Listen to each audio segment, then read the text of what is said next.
ನಮಸ್ಕಾರ ಸ್ನೇಹಿತರೆ. ಇತ್ತೀಚಿನ ದಿನಗಳಲ್ಲಿ ಹಲವರ ಜೀವನದಲ್ಲಿ ಒಂದು ದೊಡ್ಡ ಸಮಸ್ಯೆ ಏನಂದರೆ ಡಿಗ್ರಿ ಮುಗಿದರೂ ಜಾಬ್ ಸಿಗೋದಿಲ್ಲ, ಎಕ್ಸ್ಪೀರಿಯನ್ಸ್ ಇದ್ದರೂ ಆಪರ್ಚುನಿಟಿ ಬರುವುದಿಲ್ಲ, ಇಂಟರ್ವ್ಯೂ ಅಟೆಂಡ್ ಮಾಡಿದರೂ ರಿಜೆಕ್ಟ್ ಆಗುತ್ತಾರೆ, ಮನೆಯವರ ಪ್ರೆಷರ್ ಹೆಚ್ಚಾಗುತ್ತದೆ, ಕೆಲವರು ಸೆಲ್ಫ್ ಕಾನ್ಫಿಡೆನ್ಸ್ ಕೂಡ ಕಳೆದುಕೊಳ್ಳುತ್ತಾರೆ.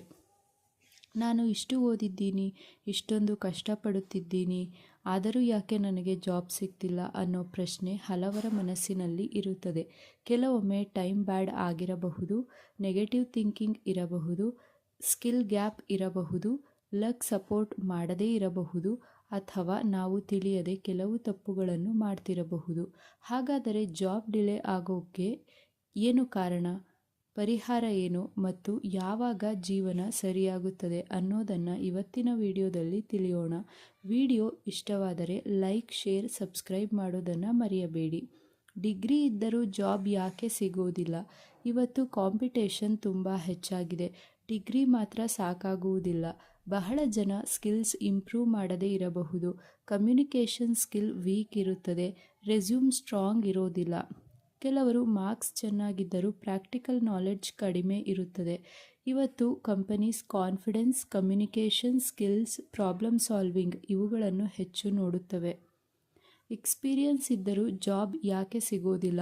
ಕೆಲವರು ಎಕ್ಸ್ಪೀರಿಯನ್ಸ್ ಇದ್ದರೂ ಸ್ಯಾಲ್ರಿ ಎಕ್ಸ್ಪೆಕ್ಟೇಷನ್ ಹೆಚ್ಚು ಇಡುತ್ತಾರೆ, ಸೇಮ್ ಕಂಫರ್ಟ್ ಝೋನ್ನಲ್ಲಿ ಇರುತ್ತಾರೆ, ನ್ಯೂ ಟೆಕ್ನಾಲಜಿ ಕಲಿಯೋದಿಲ್ಲ, ಇದರಿಂದ ಆಪರ್ಚುನಿಟೀಸ್ ಮಿಸ್ ಆಗಬಹುದು.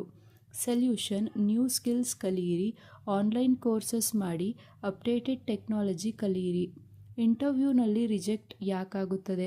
ಕೆಲವರು ನಾಲೆಡ್ಜ್ ಇದ್ದರೂ ನರ್ವಸ್ ಆಗುತ್ತಾರೆ, ಸೆಲ್ಫ್ ಕಾನ್ಫಿಡೆನ್ಸ್ ಕಡಿಮೆ ಇರುತ್ತದೆ, ಕಮ್ಯುನಿಕೇಷನ್ ವೀಕ್ ಆಗಿರುತ್ತದೆ. ಕೆಲವೊಮ್ಮೆ ಫಿಯರ್ ಆಫ್ ಫೇಲ್ಯೂರ್ ಕಾರಣ ಪರ್ಫಾರ್ಮೆನ್ಸ್ ಕಡಿಮೆಯಾಗುತ್ತದೆ. ಏನು ಮಾಡಬೇಕು? ಮಿರರ್ ಪ್ರಾಕ್ಟೀಸ್ ಮಾಡಿ, ಮಾಕ್ ಇಂಟರ್ವ್ಯೂ ಅಟೆಂಡ್ ಮಾಡಿ, ಪಾಸಿಟಿವ್ ಮೈಂಡ್ಸೆಟ್ ಇಟ್ಟುಕೊಳ್ಳಿ. ನೆಗೆಟಿವ್ ಥಿಂಕಿಂಗ್ ದೊಡ್ಡ ಕಾರಣ.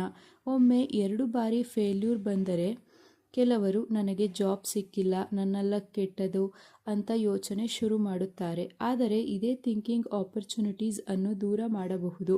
ನೆನಪಿರಲಿ, ಫೇಲ್ಯೂರ್ ಟೆಂಪರರಿ ಮಾತ್ರ, ಕನ್ಸಿಸ್ಟೆನ್ಸಿ ಇದ್ದರೆ ಸಕ್ಸಸ್ ಖಂಡಿತ ಬರುತ್ತದೆ. ಮೊಬೈಲ್ ಮತ್ತು ಡಿಸ್ಟ್ರಾಕ್ಷನ್ ಸಮಸ್ಯೆ. ಇವತ್ತು ಹಲವರು ರೀಲ್ಸ್, ಗೇಮ್ಸ್, ಲೇಜಿನೆಸ್ ಇವುಗಳಲ್ಲಿ ಸಮಯ ವ್ಯರ್ಥ ಮಾಡುತ್ತಾರೆ. 1 ಗಂಟೆ ಸ್ಟಡಿ ಅಥವಾ ಸ್ಕಿಲ್ ಲರ್ನಿಂಗ್ ಮಾಡುವ ಬದಲು 3-4 ಗಂಟೆ ಮೊಬೈಲ್ನಲ್ಲಿ ಕಳೆಯುತ್ತಾರೆ.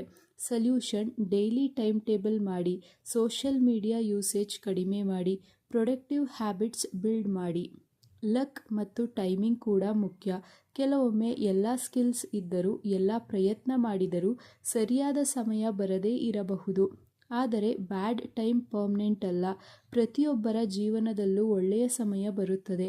ಆ ಸಮಯ ಬರೋವರೆಗೂ ಪೇಷನ್ಸ್ ಇರಬೇಕು, ಎಫರ್ಟ್ಸ್ ನಿಲ್ಲಿಸಬಾರದು. ಜಾಬ್ ಬೇಗ ಸಿಗಲು ಏನು ಮಾಡಬೇಕು? ಡೈಲಿ ರುಟೀನ್: ಬೆಳಿಗ್ಗೆ ಬೇಗ ಎದ್ದು ದೇವರ ಪ್ರಾರ್ಥನೆ ಮಾಡಿ, ಪ್ರತಿದಿನ ಹೊಸ ಸ್ಕಿಲ್ ಕಲಿಯಿರಿ. ರೆಸ್ಯೂಮ್ ಇಂಪ್ರೂವ್ ಮಾಡಿ.